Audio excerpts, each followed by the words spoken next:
Well, good afternoon.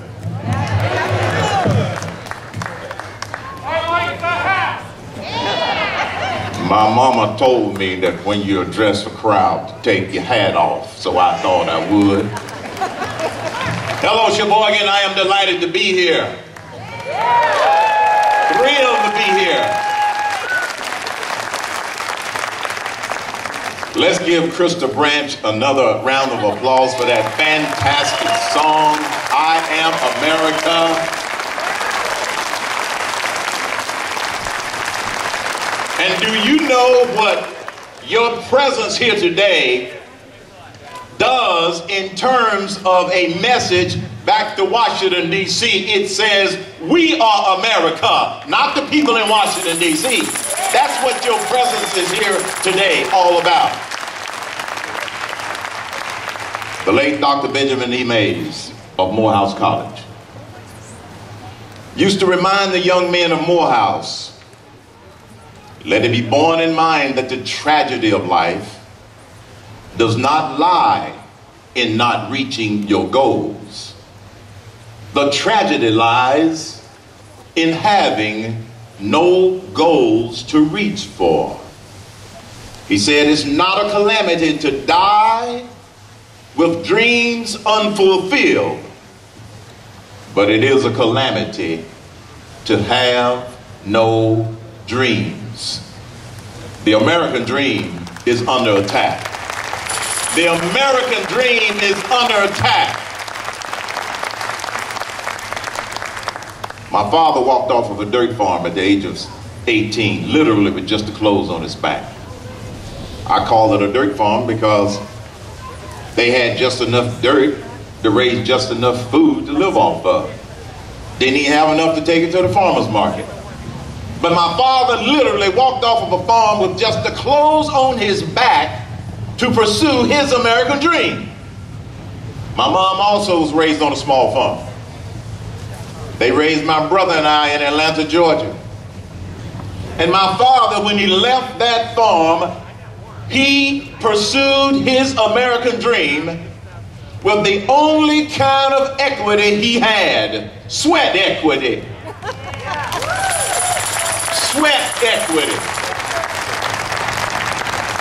You see, my dad, at one point, he was a barber, a janitor, and a chauffeur, all at the same time.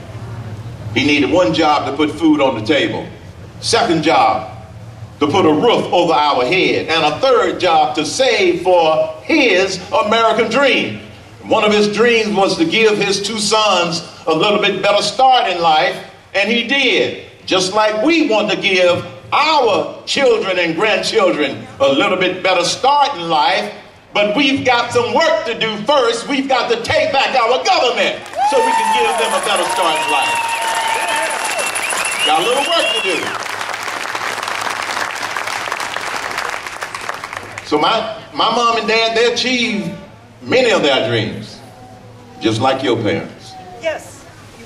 But in order for us to take back our government, as Dick Morris has reminded you, and many of the other speakers have reminded you, I'm going to remind you of 3 things we need to do in order to make that happen. We can't take it for granted just because the political analysts are starting to say we're going to get those 47 seats and we're going to pick up those seats. It's not a done deal yet. We can't get complacent. We got to do 3 things. First, we got to stay united. Stay united to one another. Stay united to the cause.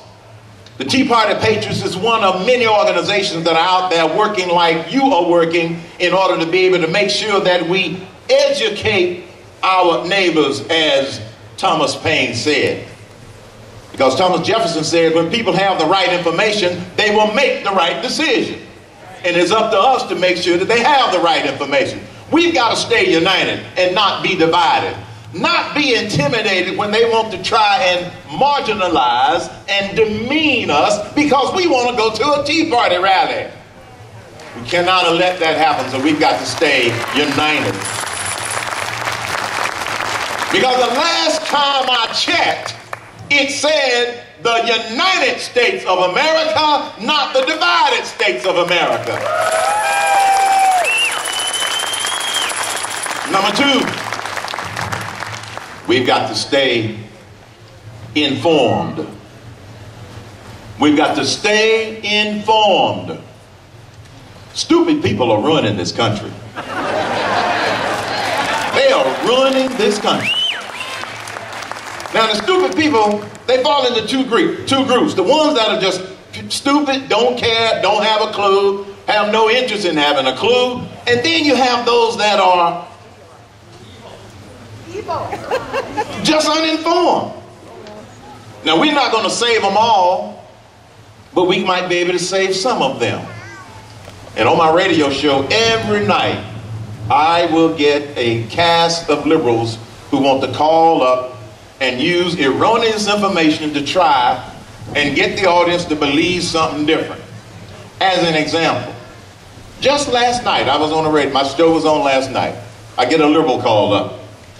Why do you keep bashing Obama's policies? I said, because they're not working.